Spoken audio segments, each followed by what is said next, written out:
This is your Chargers linebacker, Daiyan Henley, and you're tuning in with Chargers Unleashed.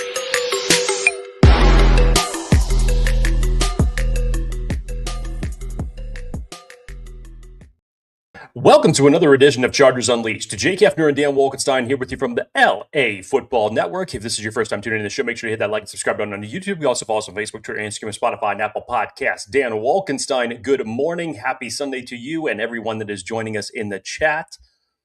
July 26th, 2026, Dan. Days away from Chargers training camp officially being open to both rookies and veterans alike. Much to get into. We're going to talk about all of the biggest storylines heading into Chargers training camp over the next couple of weeks to keep an eye on before the kickoff to preseason. Dan Wolkenstein, you and I are both tired. We had a late start this morning. It's an early Sunday, 8:15, technically 8:19 now. I know you have to have some caffeine to get this show going because I sure as hell do. I do not. I didn't even have time to freaking get my caffeine, and I was scared to death to wake up my son and turn on the espresso machine. So I'm drinking pure water right now and living on a prayer. It is amateur hour here at Chargers Unleashed. Appreciate the commitment, Dan Wolkenstein. It's honesty. It's honesty. That's what this is. Jake, what are you drinking today? C4? Oh, Celsius? Oh, yeah.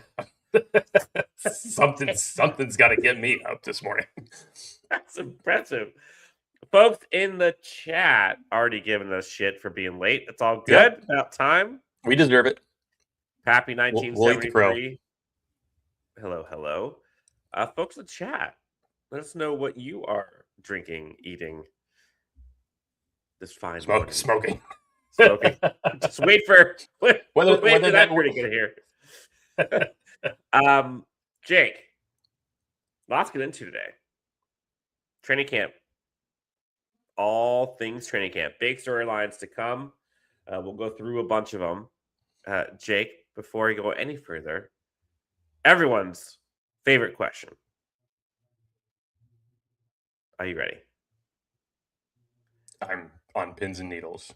Hit me. How are you this morning? Well, if my face is any indication of how the visual answer to that question, I think you could probably answer it for yourself. I'm okay. You know, it's been a rough week for both you and I as far as scheduling to get on here to talk Chargers football over here. Made the time, made it work. We're going to make it. I promise you. I know we've been talking about it over the last couple of weeks, and that's on us. We will be making it more frequently, especially when training camp really gets in the weeds, and there is plenty to talk about as we get through the preseason for the Chargers. I'm running about 70% right now. That 30% is really looming over me, but this should help bridge the gap. Dude, I used to use that stuff before workouts, before I cared about my heart rate and before I cared about like any other health factors. And man, that thing had me pumping. Yeah, all that shit you just said, that's totally out the window this morning. There is no regard for any of that today. Doing that before a podcast, you're going to see Jake at about 9 o'clock just pushing push-ups like it's nobody's business. Jake, before we get to all the fun stuff here, let's just pay the bills now. Yeah, get it out of the way. Yeah, let's talk about our friends, pay the bills. Let's talk about FanDuel, get some people some possible winnings. Okay.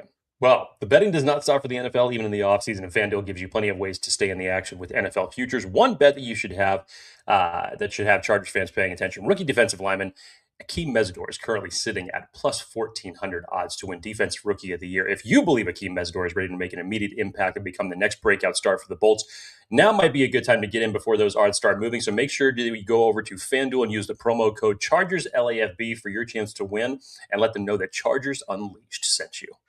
Okay, so I wanted to go through these, and Jake and I both have, kind of a list of our camp storylines, but some of these are, you can say, chalk, but some of these might be ones that we haven't really put enough attention to. So as we go through these, some of these might be little underrated storylines or under-communicated storylines. But we'll kind of flesh these out. Jake, I'll give you the floor. The 5,000-foot view set the stage of training camp 2026 for these Los Angeles Chargers.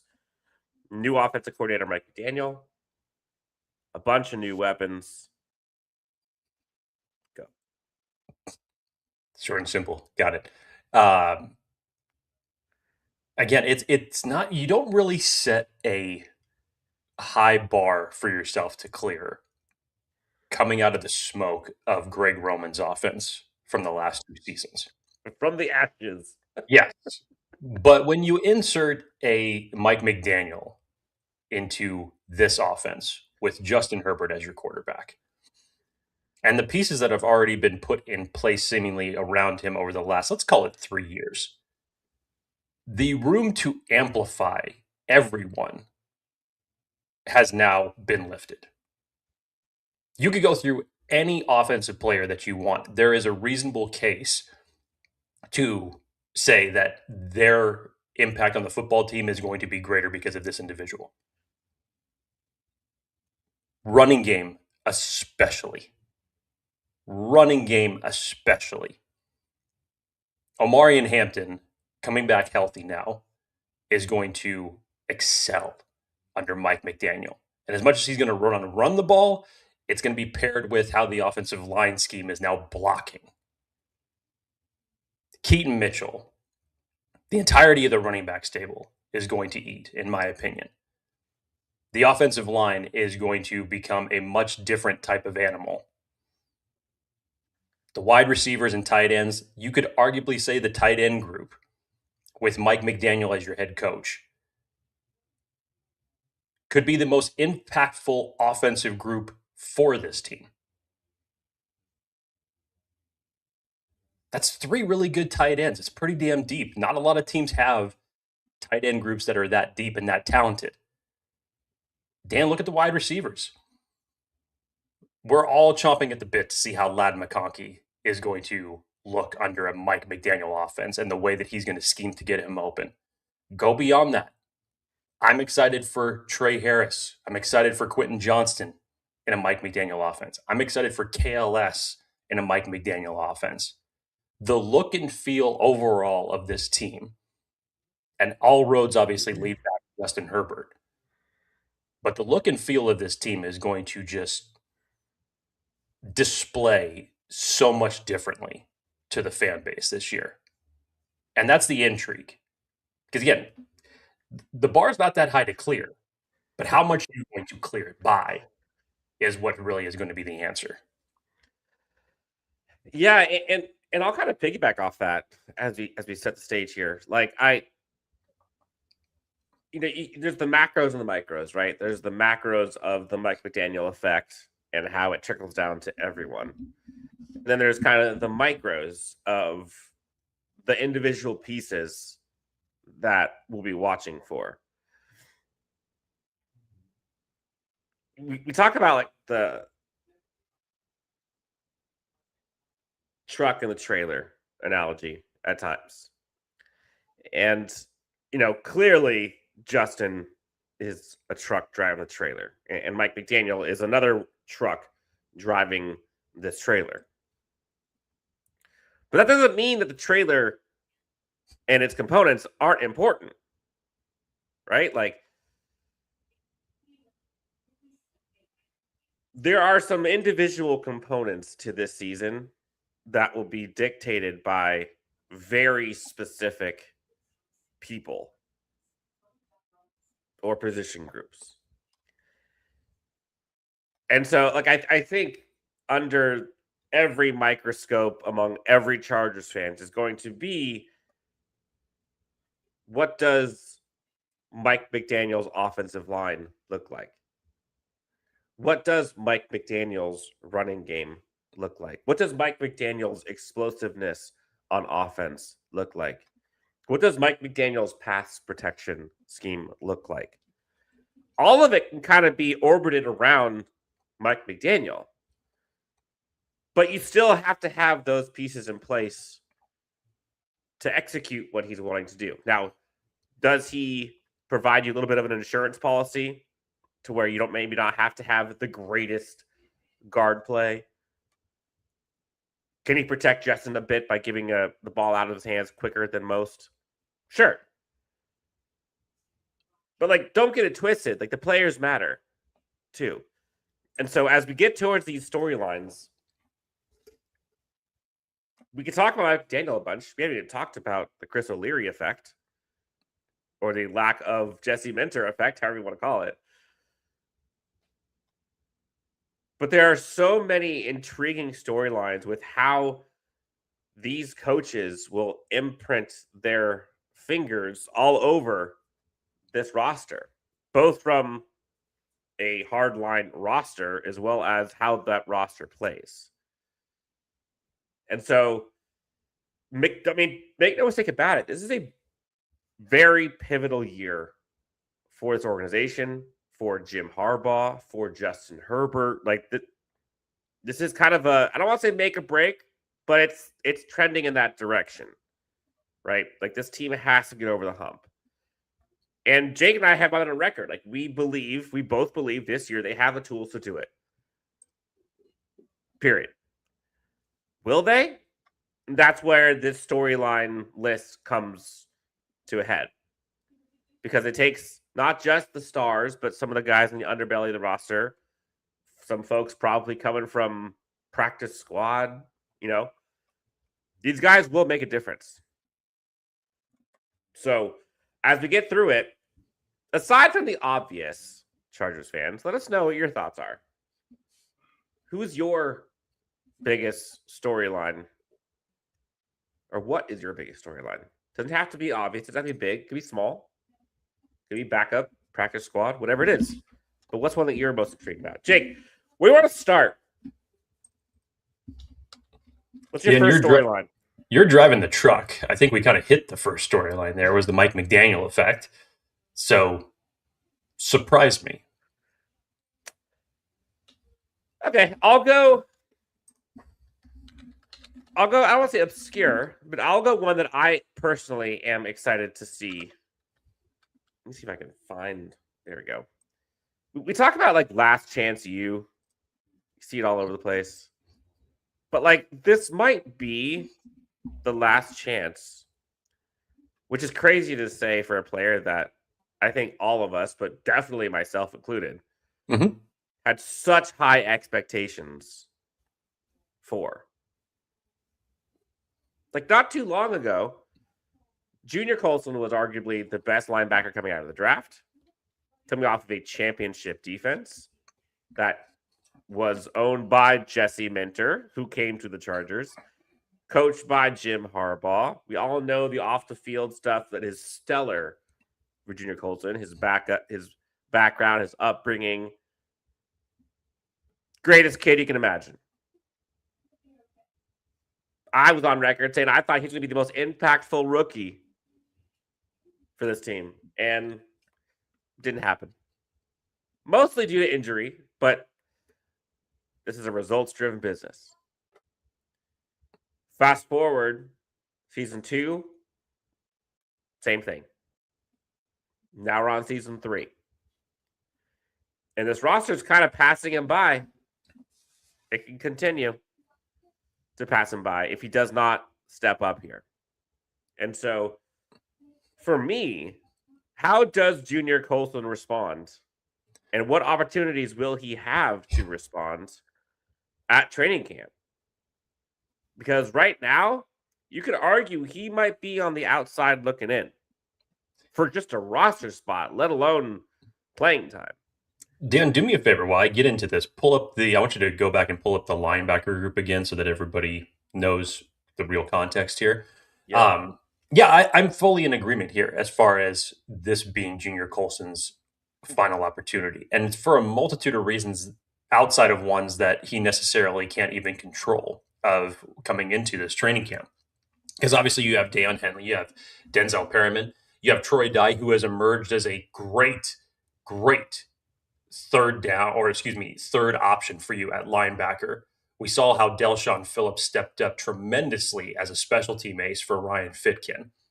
A lot of people are still excited about the development of Marlowe Wax for next season because he was able to highlight a lot during the preseason and in that final regular season game where the Chargers did not play a lot of their starters. So this is what you have right now in just your linebacker group. And this is where it's going to get tough for Junior Colson because remember, last year the Chargers only kept 4 linebackers to make their initial 53-man roster. Junior Colson was put on IR. He wasn't part of that group of 4, never got a chance to play. Junior Colson doesn't just have to worry about this battle, Dan. Because when I say what the Chargers did last year, I think it's going to be very similar to how they build their roster this year. Because in keeping 4 linebackers last year, you were able to keep a hell of a lot more defensive backs than you normally would.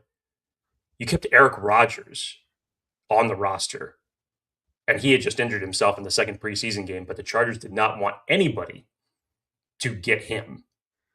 Even with the injury, even with knowing that he wasn't going to play, they valued him that much. You had Nico Reed obviously make the roster.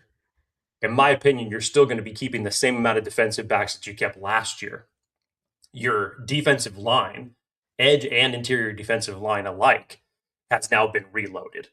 Mm-hmm. Are you only keeping 4 edge rushers? I don't think so. Not in my opinion, not by the time that we get to the end of August. Are you going to be taking one of those interior defensive linemen that has a lot of promise when we're talking about the likes of Eboigbe or some of the other ones that they have continued to develop as far as the work that Mike Elston has done there? I wouldn't do that as it stands right now over Junior Colson based on what I've seen. And I honestly, I'm going into training camp rooting for Junior Colson. Totally. I was going to say, I'm hoping that he is able to prove everyone wrong that the last 2 years he is able to make a tremendous comeback, not just from a health standpoint, but in terms of picking up the defense. Because even during the times in his rookie season, there was a lot of times, and shockingly enough, considering the fact that he was literally coming from the same system, you just saw him out of place. So he has a very, very tall mountain to climb over the next few weeks. And again, like I said, it's not just his own position that he's battling for a roster spot. It's essentially the entirety of the defense. Will he play special teams? Can he play special teams? Will he excel in special teams? I mean, again, Jake has to bring up the screen.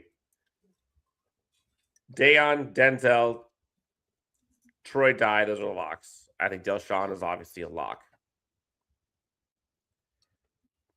Are you keeping 5? If you're keeping 5, who's your 5th? Got Marlowe Wax, Junior Colson. A lot of people excited about Marlowe Wax. This will be a tough one. It's going to be tough. Beef Tallow says, Denzel Perryman gets injured every year. Stop the cat. Sure. So who are you keeping? Who are you keeping? Also, are there linebackers? And this is the cutthroat part of this league. If you're being honest with yourself, if you're Joe Ortiz, can you improve this roster? Is there a free agent? Is there maybe another team that has a player that might be getting cut who's better than your, I'm calling it, worst linebacker on your roster right now that makes the 53? You tell me. Same can be said about wide receivers too when you get there. So I'm excited for Junior Colson. I am rooting for Junior Colson. And if there's one guy who could have a glow-up season, given his track record and given his familiarity with all things this particular defense, it's him. NFL speed's different. But it's hard to do that when you're unhealthy and behind the 8 ball so much. So I'll take Junior Colson as a storyline that I'm excited for. What say you? It's one to keep an eye on for sure. I think defensively, there's going to be a lot more positional battles than people realize. And that's really where the meat and potatoes of cutting the 53-man roster is going to come down to as far as the hard decisions. Offensively, you can look at this right now, and you can pretty well say clear cut to say who's got the leg up on the competition. I really don't think that there's going to be as much training camp question marks battle outside of that left guard spot on offensive line. But defensively, look at the line, you look at edge, obviously linebacker, and then when it comes down to the safety and the cornerback spots, there's a lot of competition there. There is a lot of competition there. And I really think when it comes down to those 3 or 4 last roster spots that we're talking about, it's going to be on the defense that's really going to make this up. So Junior Colson, in my opinion, is one of those guys that right now is on the bubble.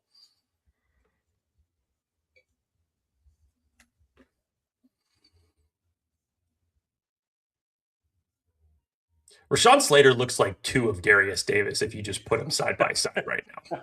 Obviously not as tall, but if you just put 2 Darius Davis, the width of them, it looks like 2 of them are standing right next to each other in this picture. Either one. And Jake, I don't know if you see this, but you and Coach McDaniel got something in common. What, the hoodie? No, the C4 looks like.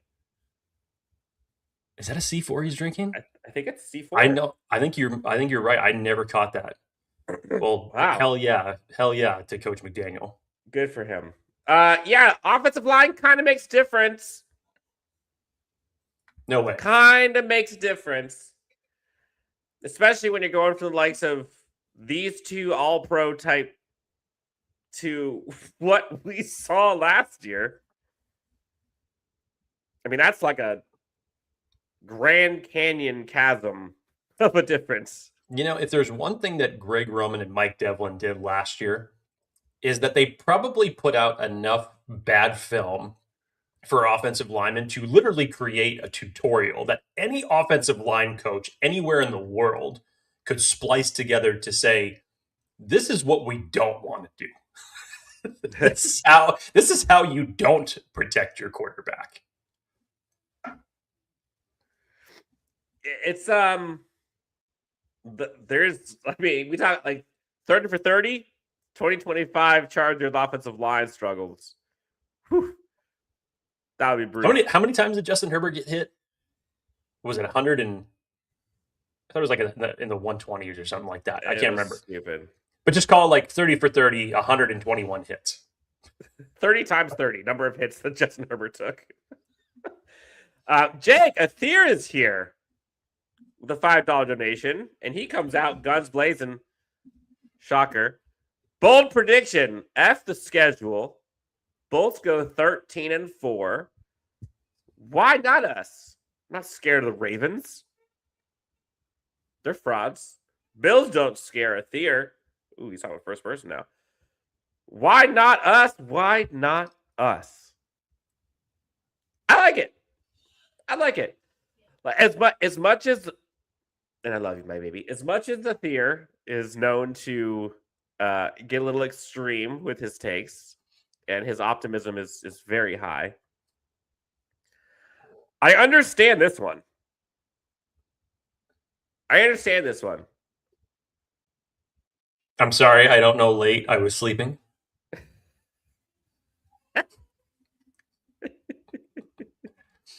And then also, hi Dan, hi Jake. I miss you, my voice. I love you. But Jake, people in the comments, I think, are a little scarred. We might not be scared of the Ravens or the Bills, but they're afraid of the Chargers. Afraid of ourselves. That's right. Yes, it's like the Goosebumps books back in the day, but it's just Chargers, and you put all the players on there and the coaches. Yeah. This is like what can go wrong will go wrong. This is how Chargers fans feel, and honestly, this is probably how lots of fan bases feel. But particularly when you see what's gone on here the last few years, it's like, you got to be kidding me. But I understand the optimism. And I'm not all the way there, but I'm pretty close. There is no reason this team does not make a deep playoff run aside from some catastrophic things happening. Jake, you and I got to go play golf with one member of the Guilty as Charged, folks. Yes. Steve Haglund. Which, by the way, it's super fun. Shout out to Haglund for letting us go out there with him. It was great. Big Way night. too hot. Way too hot, and it took until after the turn that the bar cart came around to us, which was just not acceptable given the fact of how I was playing and how hot it was that day. But of course, Chargers topics came up. And I'm not going to put words in people's mouths, but essentially, the sentiment was, as long as the team can stay healthy, which how many freaking years have we talked about that? There's no excuse. And honestly, I'd even put, even if they don't stay healthy, I mean, there's a select few that will derail the season. Obviously 10, right? I think if you lose both tackles, again, which that never happens, right? Like there's a few things that could do. Otherwise, like I think this team is deep. I think this team is talented. I think this team is well coached. I think this team is seasoned. I think this team has gone through the ringer to where I feel pretty bullish. And to Athir's point, though, I think this is something that I think folks are kind of coming to terms with. Because I saw something here earlier, too. Louds of Bruin. Welcome back. Been a minute, sir. I want to read this because I think this is pretty common amongst Chargers communities right now. Hey, guys. Great to catch a live stream. I've been kind of feeling meh about the season, so wasn't on social media much. Hopefully all the training camp news and videos will start the hype. I've kind of seen this. I think people have been a little battered and bruised. And it's really like, I don't care what you say. Until I see this team win a playoff game and until I see this team execute on the field, I can give two shits. I'm kind of just, I'm, what's the word? I'm not jaded, obviously, but numb. I'm numb to all of this. They're singing Linkin Park. So I get it.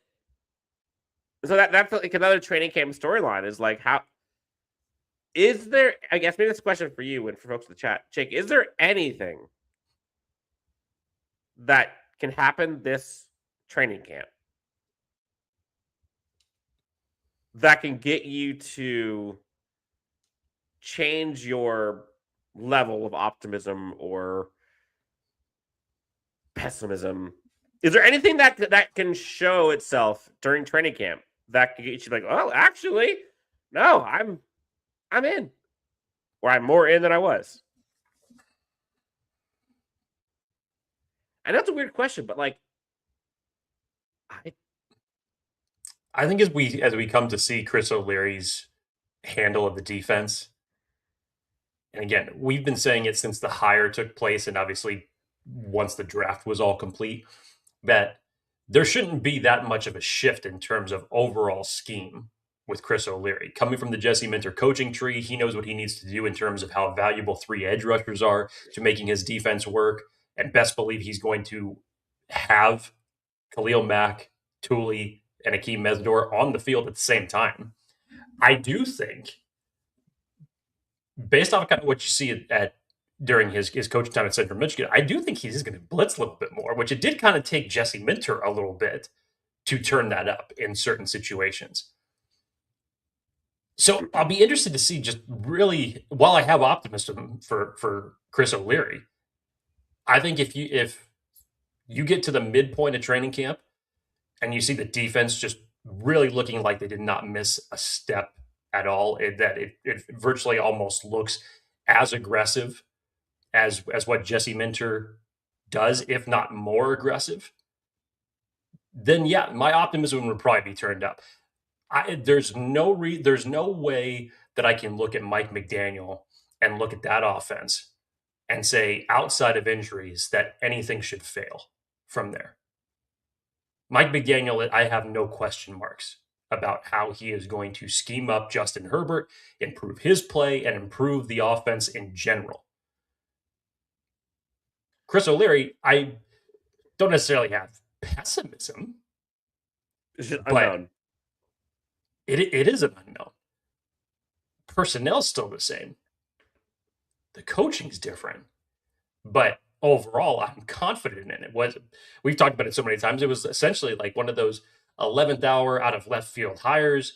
One of the last people to interview for the defensive coordinator position was definitely not some of the names that we thought that were going to overtake that spot after Jesse Minter. I mean, it seemed like Steve Klingscale was a clear-cut favorite, especially if you didn't want to lose him to any other potential coaches that ended up moving. He ends up staying, and you bring in Chris O'Leary. And again, I don't have that many doubts about Chris O'Leary. I think it's just when you get out there and you start seeing everything move, that's going to go a long way to answer who's really filling the shoes of Jesse Minter. And that is kind of interesting that you call out the defense that would change the needle mover for you. Because I feel like that's kind of overlooked at times. Because there's been so much talk about the offensive line and Mike McDaniel and who's going to start left guard. And I mean, if I was to come on here and not be optimistic about Mike McDaniel with Justin Herbert after what we just saw from Greg Roman and Justin Herbert, I'd kind of be labeled as an idiot. Yeah, fair. I wouldn't want to do that. But again, that's where my confidence lies. I do not see that formula failing in any circumstance. But to elevate my optimism, let's see what Chris O'Leary brings to the table. We've heard it from the players all offseason. He brings the energy. Let's actually see it. There was a comment in here. If Medsor looks nice against Alton Slater, I think that's going to be sick. That's a good call. That's a good call out, actually. Because, you remember in the past, when Mac got here, it was how Mac and Slater were going to look to each other, right? There was that. Same with Joey Bosa, the same thing. Joey Bosa, Joey Bosa had a little bit better competition that he was facing on the right side of the offensive line at that time. Fair. But yeah, man. And that's something that has been kind of a talking point for us for a while. It's Mesdor is pro ready. So what will that look like at training camp with the pads on? But on the screen, remade offensive line. This is a huge one. And again, there's always so much you can glean from training camp with an offensive line retooling. But I think there's a lot to be said about these snaps and these this time to get a gauge for what they look like. And what, not even individually, but just what a Mike McDaniel offensive line can be with Justin Herbert and company. With Joe Alt and Rashawn Slater and Tyler Biadasz as your kind of three anchors of the offensive line. I know people want to talk about the left guard, and I get it. But to be honest, and I think I've been on this podium for a bit now, those three, Joe Alt, Tyler Biadasz, and Rashawn Slater, that's enough. You can fill in the rest with average and be very good. No team has all five starters locked with A-plus talent. None. Not one, not the best one in the NFL.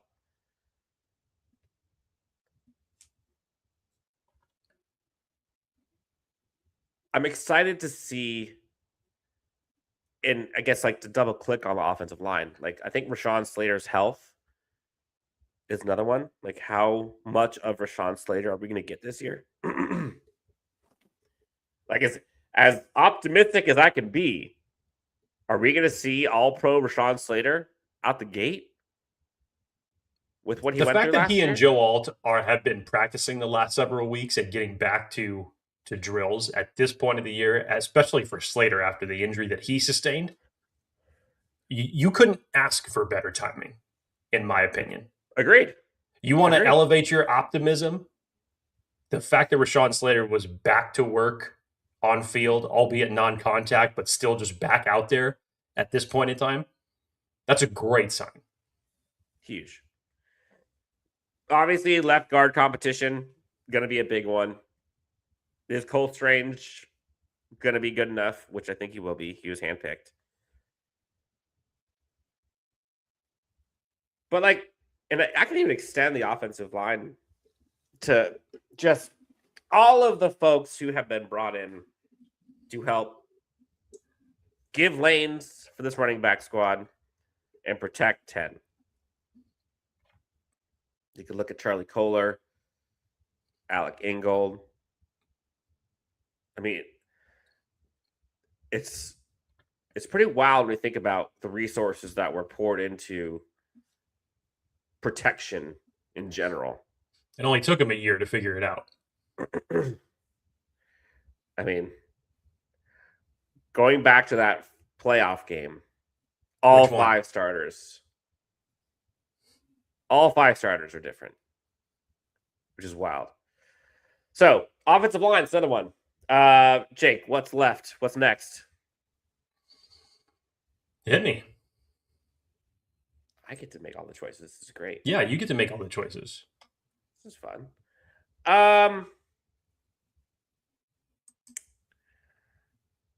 Let's just go to the comments. I'm in the comments a bit. Hold on. This is great. Last year, the offensive line was Madonna. This year, it's Sydney Sweeney. But what version of Madonna? Are we talking now Madonna? You have to be talking about now Madonna. There's no way you're talking about, 80s Madonna. JLM says, we went 11-6 with a trash offense that couldn't score. Imagine when that scores 30 points a game. Imagine the euphoria. Damn, before we miss it, and he gets pissed at us again. Jake, Athir would never get pissed. What are you talking about? He's the most level-headed folk we have on this pod. Jake, Athir, got a question here. Please, most likely, Omarion and Herbie get Offensive Player of the Year and MVP, or the Chargers get the 1 seed in AFC. So what's the most likely scenario? Athir is back. Athir is back. Here come the overly bullish predictions. Now, he's not far off from someone else that we had on this show not too long ago, back in early March, Mr. Brent Coleman, who actually even called his shot to say, if this offensive line stays healthy, he was extremely bullish on the predictions for how Justin Herbert would finish out the 2026 season, how Omarion Hampton was going to finish out the 2026 season. I mean, he was naming stats all over the place as it relates to what Justin Herbert was going to put up and Hampton. It's not far-fetched. It's not far-fetched. Let's try to take. I was gonna say, actually, as much as we give Athir crap, if things align, I could absolutely see a world. It's not that crazy. I think the more likely out of the two out of this scenario is you're going to see Omarion Hampton get Offensive Player of the Year. And Herbie. That I will see. I think you have too many loudmouths in the higher ups when it comes to voting for the MVP. And again, there's still a hell of a lot better competition that Justin Herbert has to go against as it relates to quarterbacks. Wait, hold on. It says Omarion and Herbie get Offensive Player of the Year and MVP, or the Chargers get the 1 seed. So my fault. And this. See, it's kind of like a double-edged sword, because do I see them getting the number 1 seed in a crowded AFC West with their schedule? Unfortunately, no, I don't. Do I see them coming in second? Yes. I'll say they get 1 out of this scenario, and that's Omarion Hampton getting Offensive Player of the Year. You have to remember. Imagine what that would mean for this Chargers team, though.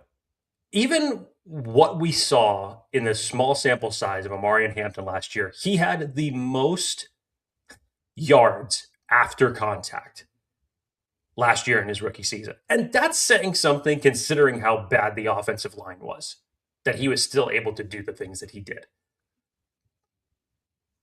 Imagine what it's going to look like now. You want something to be hyped for the 2026 season. I give you Omarion Hampton. Yep. And a Mike McDaniel-led offense. Go to work. A lot of folks talking about the edge competition as if they read the slides that we have. So let's get to that one then, Jake. Let's do it. The three on the left are locks, obviously. Three on the right is going to be interesting. How many spots are available between Bud Dupree, Dame Tucker, Kyle Kennard? And someone brought up a really good point. Last year, edge 3 was Bud Dupree going into camp. This is before they brought even technically coming out of camp. Yeah. This was before Matt goes down with an injury, before you bring in Odafe Owe through a trade. Yeah, shout out to the Talent Boy. Yeah, think about that. Now he might not even make the team. Are you in a position now, Jake? How many of these guys are staying? And which one's out? I don't think it's a shocker who would be out of this rotation. I think you ultimately end up keeping 5. If I'm going to make a bold prediction right now, I think you end up keeping 5 out of this group. One, because I not only do I believe, but I also think that this coaching staff is a lot higher on Kyle Kennard this season as opposed to last season. Again, he's coming in heavier this season. I think overall just what he had to go through essentially really in a redshirt season for him. Again, learning under Thule and Mack coming into this system, I think is going to benefit him. You kind of pinpoint the Cole Strange being handpicked by Mike McDaniel. Well, everybody really was connecting the dots before the draft even happened for Chris O'Leary and Nadeem Tucker. Again, you got 2 old boys as far as rookies go, and Akeem Mesidor and Nadeem Tucker on this team now. I think Nadeem Tucker is going to make this roster. Regardless whether you think about the competition that Central Michigan played, I don't see a world in which he doesn't overtake Bud Dupree for that final edge spot. I don't. And I think that the Chargers are going to have a lot more versatility as it relates to those edge groups, a little bit more as it relates to guys who can actually produce and getting after the quarterback. So when it gets down to it, again, last year the Chargers kept 4 edges on the roster. I think that they'll end up keeping 5. So Bud Dupree's on and out. Yep. And again, this can all change, whether it's this position or any others, if we get to the end of training camp before week 1 and a certain veteran comes available from another team. Joe Ortiz has obviously made it known that he is willing to do so to make the roster better. Yep. Agreed. Hampton's going to hoop. He looked like the best back in the league for a few weeks. He's also great pass-catching back. Achane led the league in catches last year by running backs, I believe. Yeah. I mean, there's a reason why so many folks are bullish on Omarion Hampton. 1, because the player. 2, because the new scheme. But that's probably a different discussion, though. Like, look at the running back room. I feel like, for good reason, everyone's very excited about Keaton Mitchell, myself included, Jake included. But I quickly forget, like, Kamani Vidal saved this franchise last year at times. And as much as we want to say how important and impactful Keaton Mitchell can be to this team, imagine what Vidal can be on this team. You mean in this offense? Excuse me, with this offense, yes. So I don't know. Like, I'm curious to see, like, I don't know if we're gonna see like running back competition between RB2 and RB3, because I genuinely think it's gonna be kind of a committee approach for that spot. But I'm curious to see how those are deployed between Keaton Mitchell, Kamani Vidal. because like they're different players for sure. So I can see them being deployed for different reasons. But I'm not as intrigued about who's going to be RB2 or RB3 because I don't think that matters to this coaching staff. Like, I just don't think how it operates. Similar to how we all talked about the wide receiver depth chart and who's wide receiver 4, 5, 6. Like I don't know. I feel like that matters that much. But yeah, so behind the curtains, Jake, I had Amari Hampton on my team last year for fantasy. It's an auction draft. I get one keeper this year, but I paid a premium for Amari Hampton last year. I'm determining whether or not I want to pay the tax to keep him because it's like 10% more this year than I paid last year. I think like plus $5 or something. Story for another day. I'm trying to figure that out. Let's see. Wrong 4 edge extra corner, please. Wrong 4 edge extra corner, please. Sorry. Wrong 4 edge extra corner, please. Oh, I think what he's saying is you're wrong, Jake. It's only going to be 4 edge players, and he wants an extra corner. He wants an extra defensive line or defensive back. It totally makes sense. I still think that number for DBs is going to be extremely high. Yeah, I can see that. Louds are brewing. It will come down to the front office wanting to keep a draft pick and O'Leary, who coached and knows the other players. Special teams could be the difference in what earns a place to 53. This is regarding Dane Tucker. Yep. Let's get some of the other comments. Don't sleep on Vidal. He isn't going anywhere. Yeah, I agreed. I know. Oh, he's not going anywhere. Yes. He's not going anywhere at all. Yep. Yeah. Okay. Yeah, I didn't even see these comments, but yes, Louds of Brewer, you are correct. Like, I mentioned this, like, because you deploy these guys for different reasons. So I'm excited to see like what they do. So, I just traded for Hampton in my dynasty league. Yep. Good call. Very good call. I think you mentioned the corners, Jake. Did you have a DB? Yes. Did you have DB in your storyline? It should be. It should be. If you don't have a slide for it, I'll wing it. Please do. I don't. I mean, one of the biggest storylines that we've tracked over the last several months, going all the way back to free agency, was after the Chargers end up losing, Benjamin St-Juste, who was one of their most productive quarterbacks that they had last year. You had Dante Jackson come in, who turned out to be great in a Jesse Minter scheme as far as coming in and being the number one. We're not calling shutdown anything like that, but the number one corner for this team. He was the most productive, no doubt about it. Dante Jackson was great last year for the Chargers. The biggest question was, how are you going to subplant it to mix in with Tariq Still, Cam Hart, Nico Reed, Dean Leonard? As we come here today, there was no free agent corner signed. There was no draft selection made on a cornerback. And after that happened, I just started thinking to myself, I'm like, you know what? Damn. The Chargers must have supreme confidence, and they would know better than me on the next steps that they may have with Nico Reed and Eric Rodgers. Both of whom turned in to have tremendous preseasons last year. Eric Rodgers in the second preseason game broke records for an undrafted free agent corner stats overall in a preseason. Nico Reed was tremendous. Ended up making the roster. Had one of the best pass breakups that you would ever see last year against Aaron Rodgers and the Steelers. You look at this, Dan, and again, this will obviously coincide with the safety discussion. But Avery Smith ain't that bad either. I'm interested to see what he does come training camp. But is there going to be a point, and much like we just said for the edge position, in between now and week 1, are the Chargers going to keep this group of defensive backs? Or is that going to change?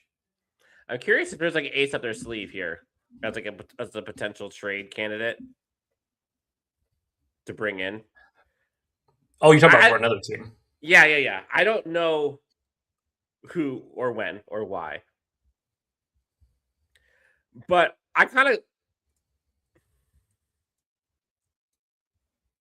They struck. Okay, they in my opinion they struck gold with how well Dante Jackson played last year.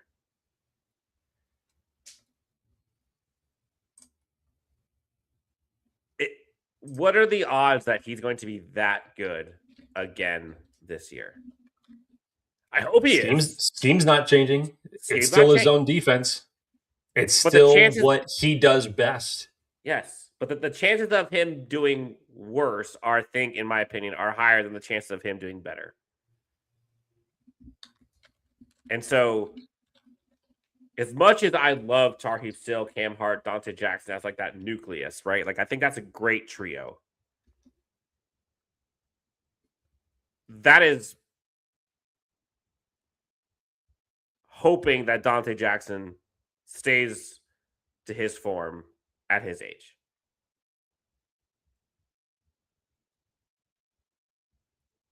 So again, like from a roster building perspective, from Joe Ortiz perspective, from an insurance policy perspective, whether it's performance or injury, is there an opportunity to make this group better, to make this group deeper? Eric Rogers, I think, is a huge X factor this year for this team. Dean Leonard, I think, has gone through a ton. Special teams ace. This is a sneaky group to watch for sure. But talk about up and coming, man. Look at the youth of, aside from Dante Jackson and maybe Dean Leonard a little bit. Tarheeb Still, Cam Hart, Nico Reed, Eric Rogers, and Been Avery a Smith. very nice youth movement over the last few years. Nailed it with some of these draft picks. Jake, I got one on here. And I'm curious, and I don't know if this is going to be something that's going to change.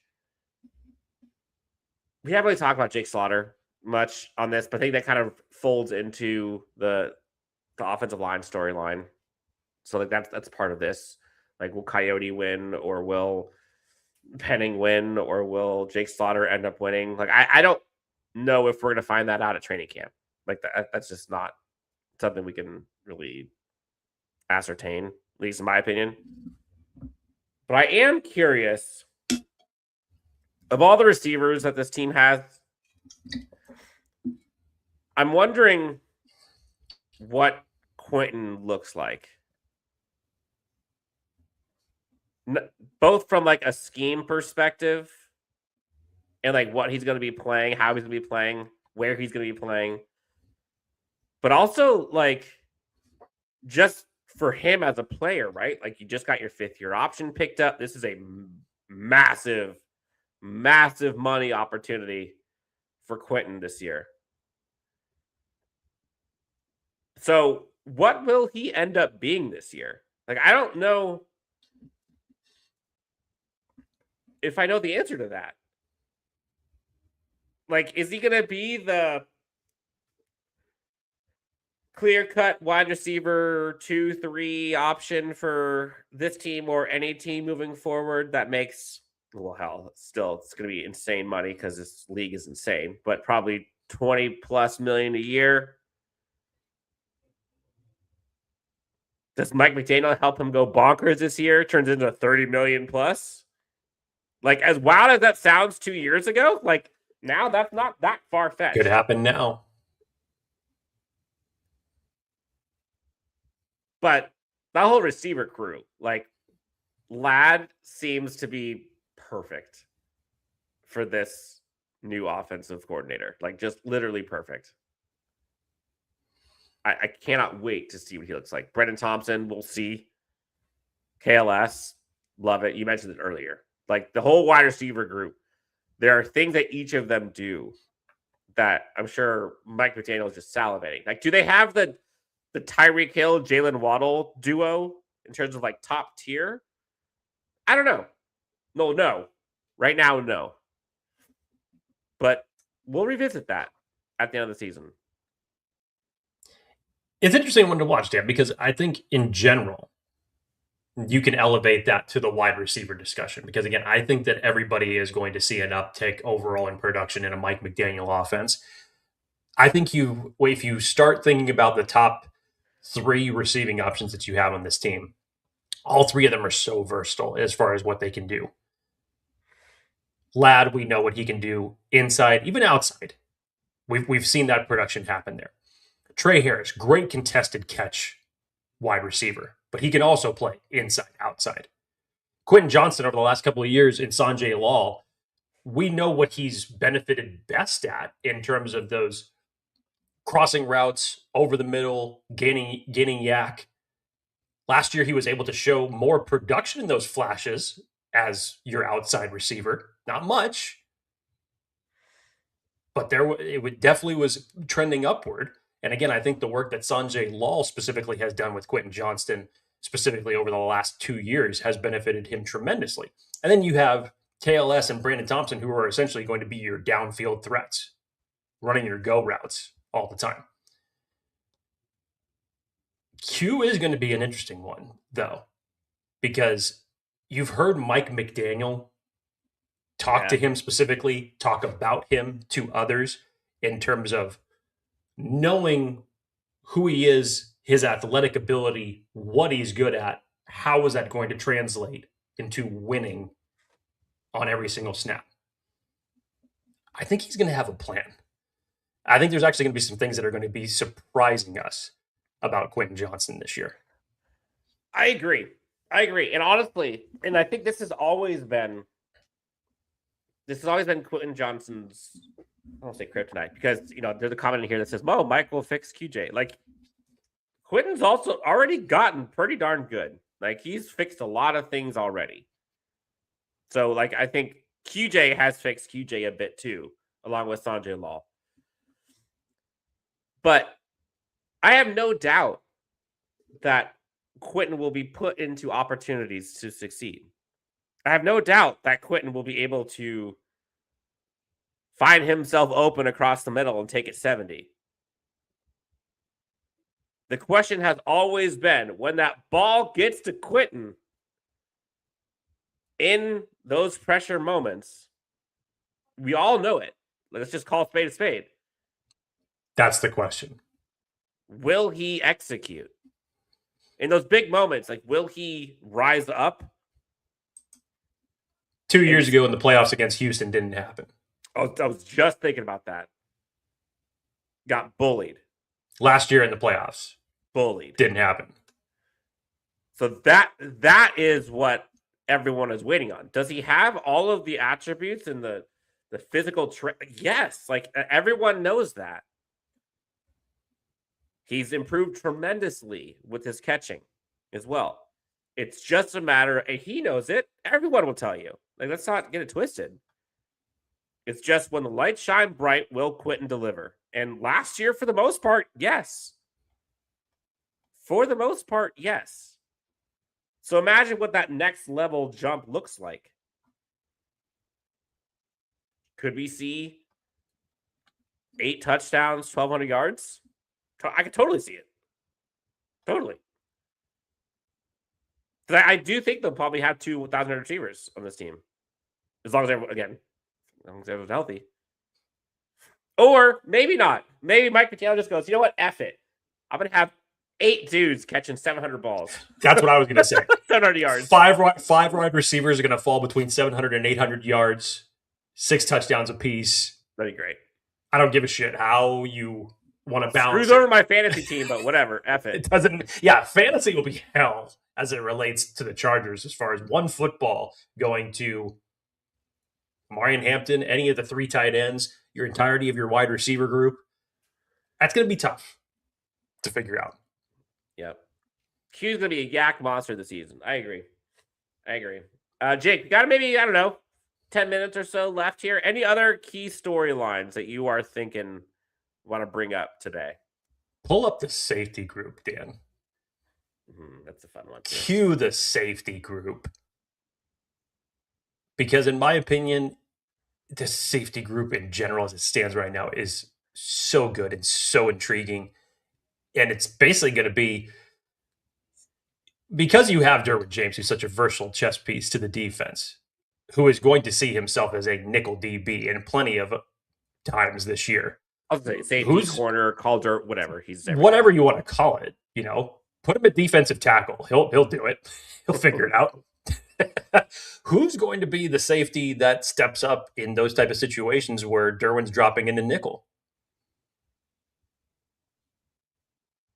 Like we said, the Chargers had 3 safeties last year. And again, if you go back to this, because I still love this, it's one of my favorite stats to talk about when you just encompass the last 2 years.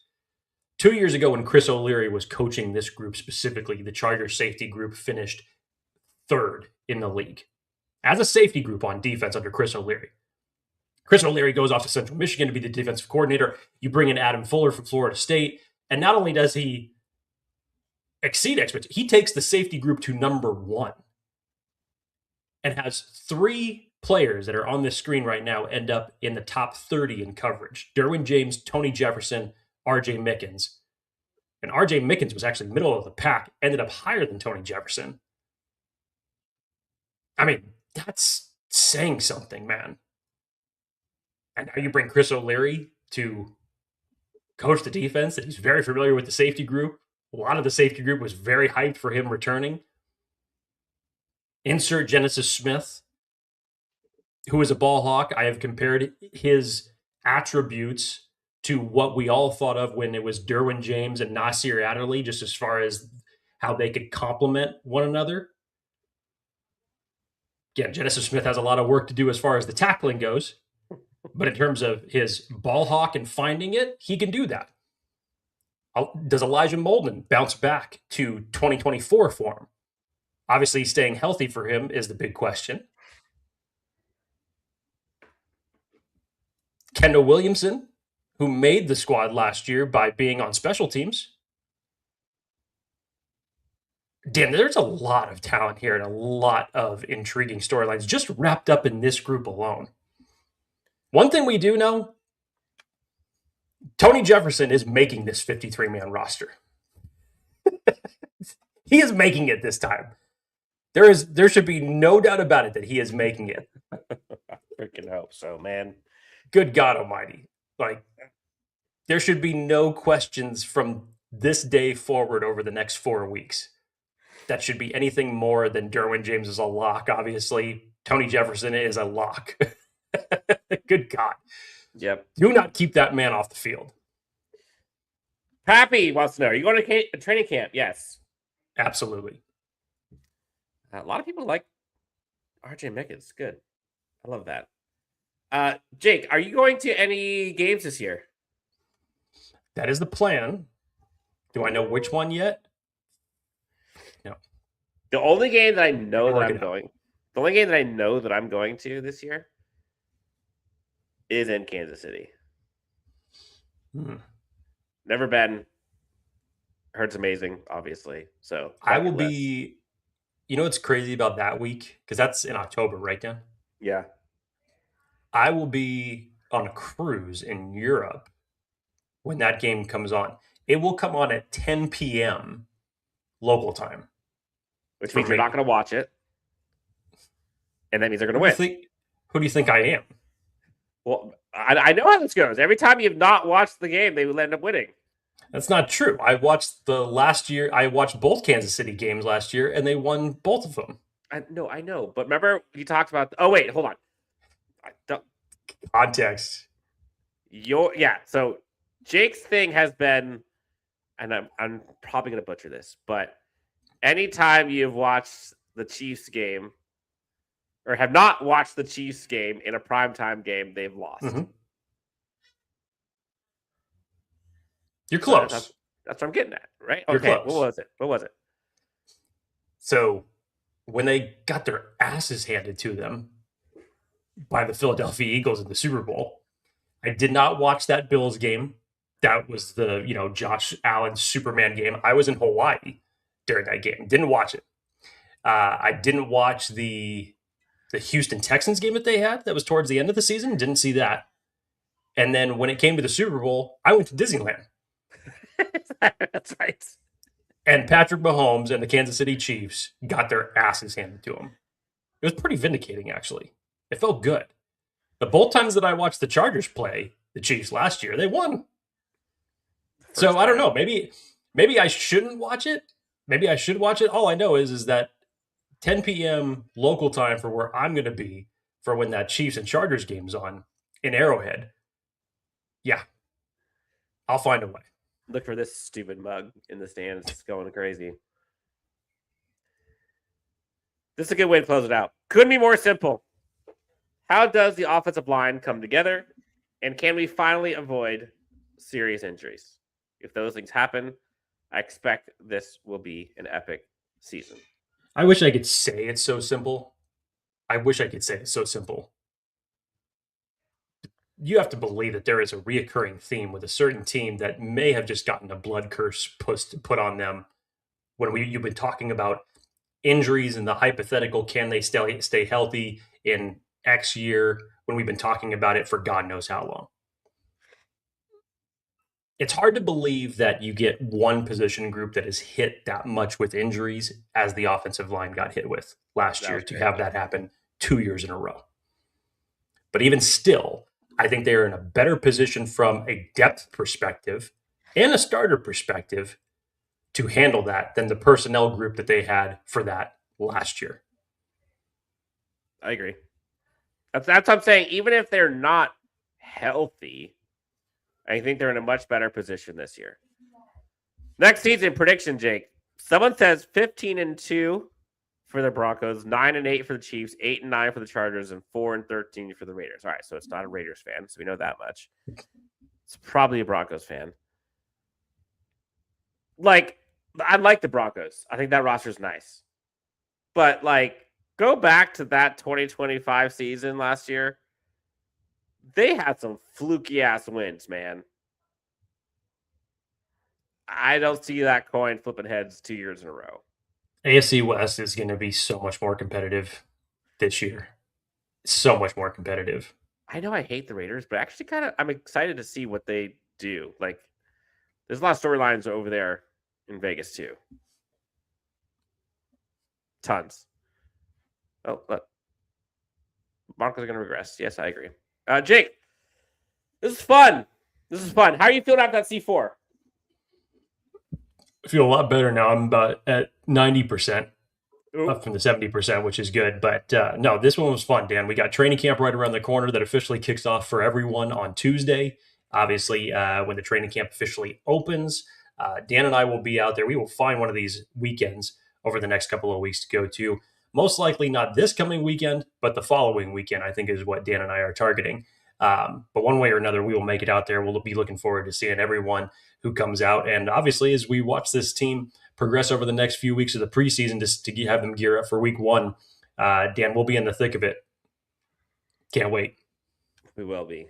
Again, this podcast has gone through iterations of itself over the now, 6 years, which is crazy.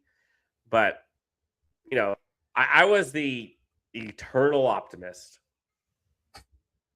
It's funny how simple coaching change. And Jake was the opposite. And then things have kind of flipped a little bit here and there. Shut me up. And I think what's important, and a lesson that we've both learned, is how important it is to... You can have optimism. I talked about this, but you gotta tether to reality. And so some people might not like some of our takes. They might not be as Homer-ish as maybe you would like them to be or that you're familiar with. But we are doing our damn best to stay honest and authentic with how we actually feel about this team this year.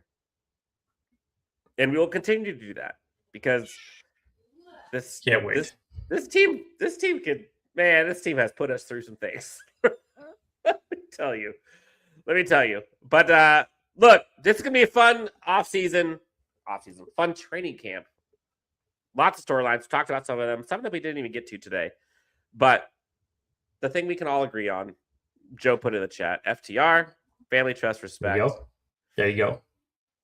enjoy the weekend, everybody. Happy Sunday to you and yours. And we'll talk to you next time. For Jake, I'm Dan. Chargers Unleashed. Have a good one.